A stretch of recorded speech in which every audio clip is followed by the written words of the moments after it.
जी, अस्सलाम वालेकुम पाकिस्तान। आज मैं समझता हूँ कि हुकूमत पाकिस्तान के लिए और पाकिस्तानी अवाम के लिए एक बहुत बड़ा दिन है और बहुत बड़ी खुशखबरी है, क्योंकि सुप्रीम कोर्ट ऑफ पाकिस्तान ने गैस इंफ्रास्ट्रक्चर डेवलपमेंट सेस के ऊपर एक बहुत बड़ा फैसला दिया है, जिसके नतीजे में हुकूमत पाकिस्तान को 800 अरब रुपए मिलेंगे। मीडिया में तो आ रहा है कि 417 अरब मिलेंगे, कि 417 अरब नहीं है, क्योंकि कुछ कंपनीज ऑलरेडी काफ़ी जो अपनी पेमेंट है वो हुकूमत पाकिस्तान को दे चुके हैं। और कुछ आउटस्टैंडिंग अमाउंट है, जिस तरह फौजी फर्टिलाइजर्स जो है टू डेट गवर्नमेंट को 74 अरब रुपए ये दे चुकी है। इसके बावजूद कि फौजी फर्टिलाइजर्स के हक में कोर्ट्स के डिसीजंस थे, और फौजी फर्टिलाइजर ने एक बहुत बड़ा पॉजिटिव रोल इस केस के अंदर अदा किया, ताकि इसमें हुकूमत पाकिस्तान को और पाकिस्तान के अवाम को फ़ायदा हो सके। मैं इस पर थोड़ा सा बाद में इसको डिटेल में कवर करूँगा, और इसमें हमारे जो जनरल ऑफिसर्स थे, हमारे जो एमडीज़ थे, उनका क्या रोल था, मैं इस पर भी बात करूँगा। तो सबसे पहले मैं आपको ये भी बताऊं कि अखबार इसमें आ रहा है, मीडिया में आ रहा है कि जी अपोजिशन ने इसको रेजिस्ट किया था, तो ये इस तरह नहीं होना चाहिए। तो ऐसी कोई बात नहीं है। यही अपोजिशन जब गवर्नमेंट में थी, लास्ट क्वार्टर जो था, शायद खाकान अब्बासी हमारे प्राइम मिनिस्टर थे, तो उन्होंने डील की थी गैस इंफ्रास्ट्रक्चर डेवलपमेंट सेस के सिलसिले में सीएनजी सेक्टर के साथ। उनको 50% उन्होंने माफ़ किया, और बाकी आउट ऑफ कोर्ट सेटलमेंट हुई, और उनसे वो ये पैसा लेना उन्होंने शुरू कर दिया। तो इसी पैटर्न के ऊपर जो है वो फर्टिलाइज़र के साथ भी डील कर रहे थे जब नवाज शरीफ की गवर्नमेंट थी, मतलब नून लीग की गवर्नमेंट थी वो। तो उसके बाद इसी चीज़ को ब्यूरोक्रेसी लेके तो इस गवर्नमेंट में भी चल रही थी, और उन्होंने ये कहा कि आउट ऑफ कोर्ट सेटल करते हैं, बिकॉज इस केस में गवर्नमेंट काफ़ी वीकर विकेट पे थी जहाँ तक इसके लीगल एस्पेक्ट्स आते हैं, उस पर भी मैं बात करूँगा। और जो कॉर्पोरेट सेक्टर है इसमें काफ़ी स्ट्रॉन्ग था, क्योंकि ये थर्ड राउंड ऑफ लिटिगेशन था, और 2 राउंड ऑफ लिटिगेशन जो है वो ऑलरेडी कॉर्पोरेट सेक्टर जो है वो जीत चुका था।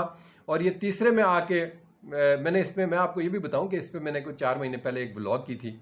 मैंने इसी तरह वीडियो एक बनाई, और मैंने रिक्वेस्ट की थी सुप्रीम कोर्ट ऑफ पाकिस्तान से कि ये बड़ा इंपॉर्टेंट केस है, आपके पास ये पड़ा हुआ है, इस पर इमीडिएटली फैसला दें, क्योंकि हुकूमत पाकिस्तान इस वक्त कोरोना की वजह से under lot of financial pressure है। तो इसका प्रेशर अगर कोई रिलीज़ कर सकता है या हालात पाकिस्तान को कोई बेहतर कर सकता है, तो वो सुप्रीम कोर्ट ऑफ पाकिस्तान में है। तो मेरे ख्याल से जिस तरह मैं सोच रहा था, या जिस तरह हम ये एक डिसीजन फोर्स कर रहे थे कि एक सिंपैथी फैक्टर गवर्नमेंट के साथ रहेगा, तो वो उसी तरीके से ये फैसला आया है। क्योंकि अगर आप इसको लीगली देखें तो लीगली ये है कि कॉर्पोरेट सेक्टर, जिस तरह पहले आपको बता चुका हूँ कि स्ट्रॉन्ग था, लेकिन पॉइंट ऑफ फैक्ट में जो था वो गवर्नमेंट ऑफ पाकिस्तान स्ट्रॉन्ग थी। और पॉइंट ऑफ फैक्ट ये था इसमें कि ये पैसा अवाम से कलेक्ट किया हुआ था कॉर्पोरेट सेक्टर ने, और उनके पास ये पैसा पड़ा हुआ था, लेकिन कुछ लीगल लकूनस इसके अंदर थे, जिसकी वजह से उसका शेल्टर लेके तो कॉर्पोरेट सेक्टर जो है इस पैसे को अपने पास रखना चाह रहा था। अच्छा, इसमें मैं आपको बताऊं कि अब मैं आपको बताता हूं कि फौजी फर्टिलाइजर्स का इसमें क्या रोल था। डे 1 से फौजी फर्टिलाइजर्स केस का हिस्सा नहीं बना, और फौजी फर्टिलाइजर्स ये देता रहा गैस इंफ्रास्ट्रक्चर डेवलपमेंट सेस। जब सारे लोगों ने स्टे ऑर्डर्स ले लिए, तो डेफिनेटली पूरे पाकिस्तान में स्टे ऑर्डर हो गया, और उसी चीज़ को फौजी फर्टिलाइजर्स ने भी जो है वो उसका मतलब एक एडवांटेज लिया, और ये पैसे नहीं दिए। लेकिन एक स्टेज ये आई कि जिसमें गवर्नमेंट ऑफ पाकिस्तान ने हमसे रिक्वेस्ट की। उस वक्त थे हमारे जनरल लोधी थे, और उनके बाद जनरल शफकात, इनकी ट्रांजिशन थी, टेक ओवर कर रहे थे जनरल शफकात। तो 2014-15 की बात है। तो उसमें उन्होंने कहा जी कि हमें IMF जो है कर्जा नहीं दे रही, हमारे इश्यूज चल रहे हैं, तो काइंडली अगर हमें फौजी ग्रुप ये दे देगा तो बाकियों से हम ले लेंगे। तो इसके ऊपर मैं लीड कर रहा था फौजी फर्टिलाइजर सेक्टर को, गवर्नमेंट ऑफ पाकिस्तान के साथ। सेक्रेटरी थे उस वक्त वकार अजीम थे मेरे ख्याल से। तो 40 अरब रुपया फौजी फर्टिलाइजर्स ने गवर्नमेंट ऑफ पाकिस्तान को दिया, इसके बावजूद कि कोर्ट्स के तमाम फैसले जो थे वो फौजी फर्टिलाइजर्स के हक में थे। तो अब आप ये अंदाज़ा लगा सकते हैं कि जो लोग बात करते रहते हैं कि जी कॉर्पोरेट सेक्टर फौजी ये कमा रहे हैं या आर्मी ये कर रही है, तो इस तरह की बात नहीं है। आर्मी और फौजी फर्टिलाइजर्स जो है, we always act in the interest of the government and people of Pakistan.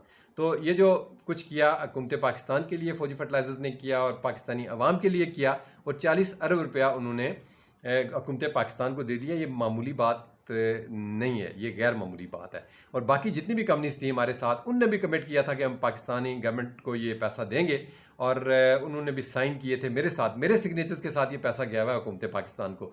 बाकी एंग्रो ने भी साइन किए, बाकियों ने किए, लेकिन उन्होंने अपनी ये कमिटमेंट मटेरियलाइज नहीं की, और उन्होंने जाके स्टे ऑर्डर्स ले लिए। जब उन्होंने जाके हमारे खिलाफ ये स्टे ऑर्डर्स ले लिए, वो हमारे कॉम्पिटिटर थे, उनका जो नया प्लांट था उसके ऊपर गैस इंफ्रास्ट्रक्चर डेवलपमेंट सेस नहीं लगा हुआ था, उसको हम रेजिस्ट कर रहे थे, क्योंकि हमारे लिए लेवल प्लेइंग फील्ड नहीं थी। फौजी फर्टिलाइजर्स जो है ना आउट ऑफ कंपटीशन हो रही थी GIDC सेस की वजह से, इसलिए फिर फौजी फर्टिलाइजर्स जो है बाद में इसने इस केस को ज्वाइन किया, क्योंकि गवर्नमेंट जो है ना वो गैर ज़रूरी कंसेशंस दे रही थी एंग्रो को। इवन एनॉमली कमेटी जो सेनेट की थी उसमें भी मैं अपीयर हुआ, एंग्रो वाले भी वहाँ पे गए, वहाँ पे इनको हमने डिफीट किया और हमने कन्विंस किया वहाँ पे उनको, एनॉमली कमेटी को, कि ये एंग्रो ने पैसा लिया हुआ है आवाम से और इनको ये गवर्नमेंट किटी में जमा करवाना चाहिए। तो मैं समझता हूँ कि ये फौजी फर्टिलाइजर्स में जितने भी उसके एमडीज़ थे, जनरल नईम खालिद लोधी और जनरल शफकात और जनरल तारिक खान, इन तीनों एमडीज़ को मेरे ख्याल से मैं कॉम्प्लीमेंट भी देना चाहता हूँ और उनकी जो एक पॉजिटिव सोच थी हुकूमत पाकिस्तान के लिए और पाकिस्तानी अवाम के लिए, ये क्रेडिट वो डिज़र्व करते हैं। और ये मैं ऑन रिकॉर्ड लाना चाहता हूँ कि ये फ़र्क होता है सेठ की कंपनी में और इंस्टीट्यूशंस जो रन करते हैं, और वो इंस्टीट्यूशंस जो कि पाकिस्तान की बका की खातर काम करते हैं और पाकिस्तान की सलामती की खातर करते हैं काम, और जब कोई मुश्किल वक्त आता है तो वो इनको हेल्प आउट करते हैं। और ये जो सेठ होते हैं और जो बाकी लोग करते हैं वो ज़ाती इंटरेस्ट के लिए काम कर रहे होते हैं। तो ये इसमें एक बड़ा फ़र्क था जो इस अवाम, आज मैं आप लोगों को ये वाजे करना चाह रहा था। But it is a great decision, it's a very good decision, we highly appreciate it. Although ये थोड़ा सा हार्श है कॉर्पोरेट सेक्टर के लिए, क्योंकि इसमें कुछ कंपनीज हैं जिस तरह फौजी फर्टिलाइजर्स है कि जब ये इम्पैक्ट पास हुआ था जीआईडीसी का तो इनने 100% इम्पैक्ट नहीं पास किया था, स्पेशली फौजी फर्टिलाइजर्स का मुझे पता है। उनने कुछ इम्पैक्ट जो है फर्ज किया, अगर 200 का इम्पैक्ट पास हो रहा था तो उन्होंने 100 का किया या 150 का किया, तो रिमेनिंग उन्होंने अपनी पॉकेट से दिया। तो इस तरह थोड़ा सा इसकी कोई फॉरेंसिक ऑडिट करके तो कंपनीज को बेनिफिट जाना चाहिए था। बट स्टिल मैं समझता हूँ कि अगर ये हुकूमत पाकिस्तान को गया है तो हुकूमत पाकिस्तान इस वक्त एक डायर नीड में है इस पैसे के, उनको ये पैसा मिलना चाहिए। This is a very good decision, we appreciate this decision. God bless you all. Pakistan जिंदाबाद।